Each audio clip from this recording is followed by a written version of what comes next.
Hey besties, welcome back to the channel. For those of you that are new here, hi, my name's Nicole. I'm your go-to girl for all things related to fashion, fitness, and of course, vintage handbags. Today, I'm going to be reviewing one of my favorite vintage Louis Vuitton handbags of all time, and that of course is the Epi Sac Triangle. She's rare, she's edgy, she's surprisingly practical, and she even has a name. More on that in just a second. So let's kick it off by going over the look and the personality of the Epi Sac Triangle. This one's a 1994 and she is such a vibe. I mean, just look at her. I just love the bold triangle shape and then this deep red epi leather. Epi leather is so durable and so underrated in my opinion. And it's such an adorable top handle bag. I love that it's giving east-west vibes and just overall power move energy. And yes, I have a name for her. Her name is Mother Suspira. So shout out to any of my horror film fanatics out there. If you know, you know. I mean, she's elegant, she's mysterious, and she always gets the people talking. Out of all of the handbags that I own, this is definitely one of the ones that I get the most compliments on. And it's from both men and women, ironically.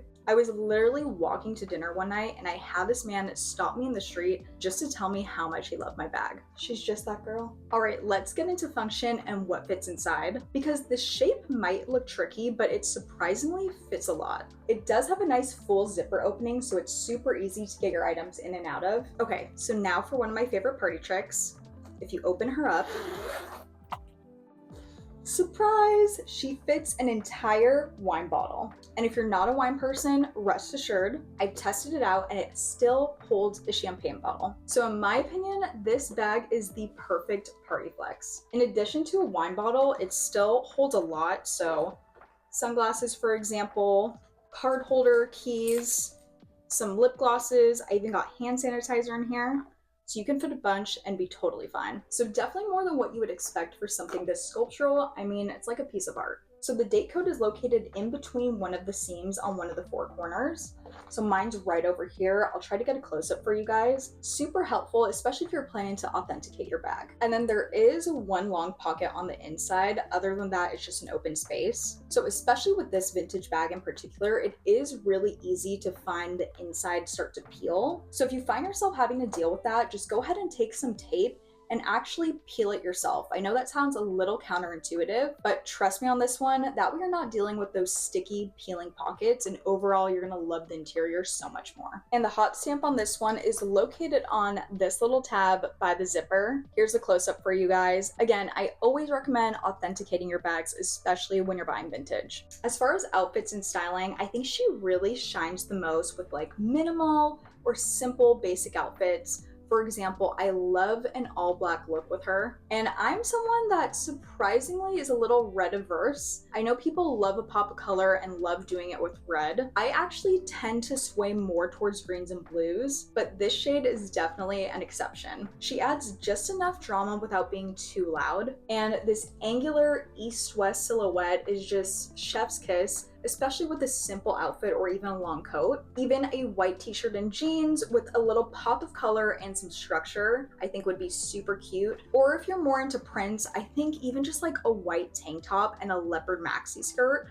with this pop of red would be absolutely adorable. Now let's go over some of the pros and cons, starting with the pros. So first off, I just think it's such a super unique vintage silhouette. I mean, it's literally like wearable art. Epi leather is chef's kiss. So durable, so underrated. It's scratch resistant and there's no babying required. It fits more than you would expect, and hell yes to that wine bottle flex. It's great for both casual days and dressy nights, and trust me, when you wear it, you will get nonstop compliments. So now for the cons, it is a top handle only, so there is only one way to wear it. No shoulder, no crossbody moment, so if you're not a top handle girly, this bag might not be for you. Because it is such a statement piece, you might not reach for it daily, although I find myself wearing this a ton. It is discontinued, so you will have to shop vintage, but for someone like me, that's part of the charm. As far as the top handles go in my collection, I actually find myself reaching for this one more than my Speedy,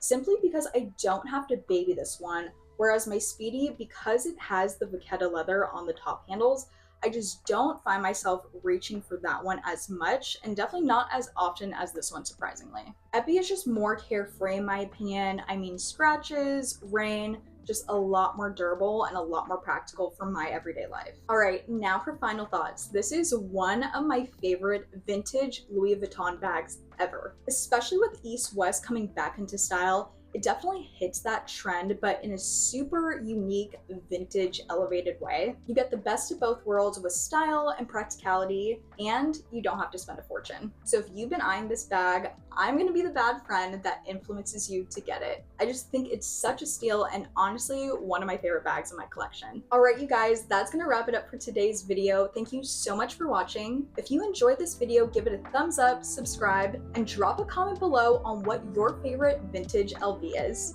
Have a beautiful day wherever in the world you are, and I'll see you in the next one. Bye.